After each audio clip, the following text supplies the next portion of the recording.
Welcome back, options traders. Jake here. In this video, let's talk about an advanced options trading strategy called calendar spreads. Why would you use them? Are they a good idea? Before you can trade them, make sure that you're approved with the appropriate level with your broker.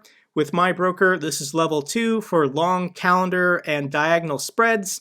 Now, it's a diagonal spread, which is different from a vertical spread. If you're not familiar or comfortable with credit spreads and debit spreads, I highly recommend checking out my playlist and learning about those first. I'll link it down below.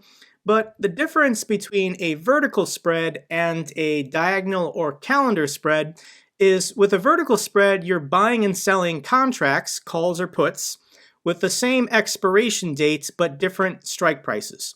With a calendar spread specifically, you're buying and selling at the same strike price but different expiration dates. Diagonal spreads also can include other options trading strategies such as the poor man's covered call. In this scenario, it's different expiration dates but also different strike prices. So calendar spreads are very specific, same strike price, different expiration date. So what's the strategy behind calendar spreads? And with calendar spreads, you're attempting to take advantage in the change in the value of the contracts over time because of theta decay and implied volatility. We'll talk about implied volatility in a second, so let's focus on theta decay. And hopefully by now you understand that the remaining extrinsic value of a contract slowly wastes away over time. So at 90 days, you have whatever option premium. It slowly loses value if the share price doesn't move. At 60 days, it starts to accelerate. And with 30 days remaining, the remaining extrinsic value wastes away to zero if the contract remains out of the money. So with a calendar spread, how can we take advantage of this? So let's use real-world numbers on a stock like Apple. The share price is currently $160.55. And we're going to look up the premium contract prices for Apple slightly out of the money. Same strike price, but different expiration days. We'll do 30, 60, and 90. So with the strike of 165, we'll just go where the buyers are bidding. And let's say that we can buy this contract today for $235. Now it says 27 days remaining, but let's just round and say about 30 days remaining for this option premium. Now intrinsic value is the current share price difference minus the strike multiplied by 100 if it's in the money. This contract is currently out of the money. When trading calendar spreads, you want to get as close to at the money as you can get. We could do 160, but for this example, we'll do 165. So everything else remaining is extrinsic value. This contract has no intrinsic value. So all $235, the value for the premium of the contract is time value and implied volatility. Let's now look at the options premiums for the contracts at 165 going 62 days out from expiration. It's telling us that the premium price is $455. Let's now look at the contracts for 90 days out, same strike 165. We're seeing the premium price of $670. So this is theta decay mapped out. The same strike, 165, relative to the current share price of Apple. If you buy it 90 days out, you have to pay $670. Versus 455 versus 235. So how do you use a calendar spread to make money off of this? You're going to sell an option at a closer expiration date, so we'll just go 30 days out, and then buy an option at a farther out expiration. We'll just do the 60-day here. So what's happening? I'm selling a call for 235.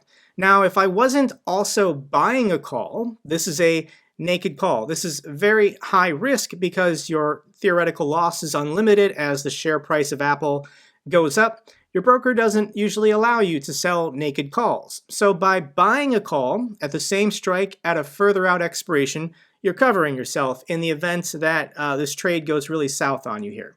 So by selling a call for $235 and then buying a call with a further out expiration at $455, you're paying a net debit today of $220. You're paying money today for these two contracts.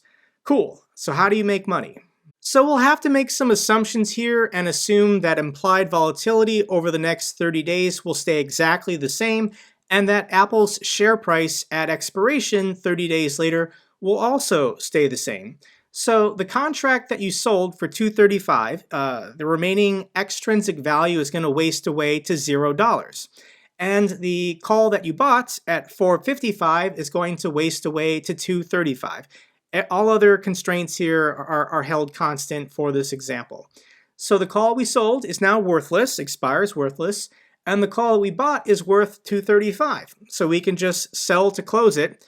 And remember, we paid $220 for this these two contracts combined. So what's our profit? Our profit is $15. So was that $15 really worth it over 30 days, tying up the collateral in these two contracts? Probably not. However, what if implied volatility spikes? Let's say you set up a calendar spread 30 days out before a company announces their quarterly earnings, or maybe some big press event is coming up. What happens if implied volatility of the contracts spike? Well, you're going to need the share price once again to stay about the same. But let's assume that the contract you bought here 30 days later, implied volatility spikes.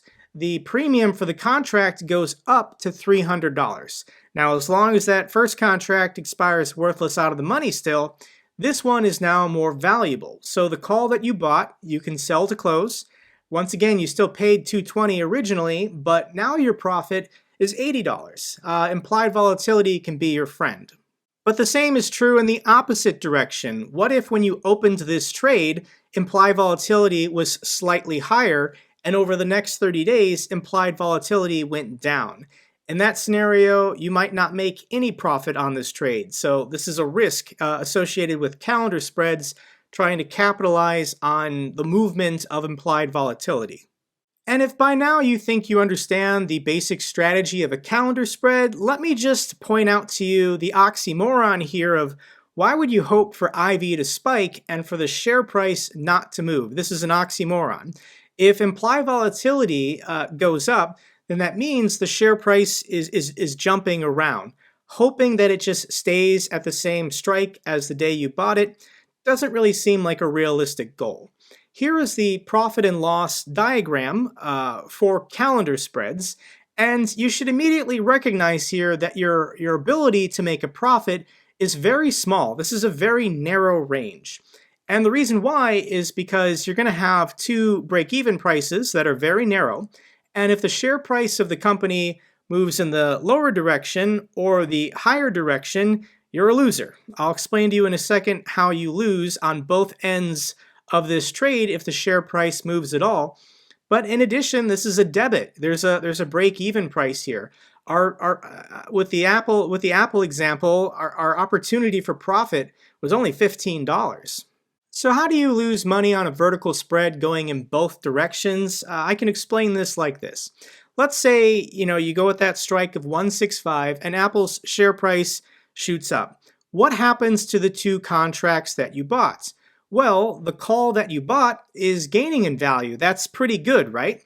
However, the call that you sold, you sold a call, is losing more. The reason why is because as you get closer to expiration, the contracts realize intrinsic value faster.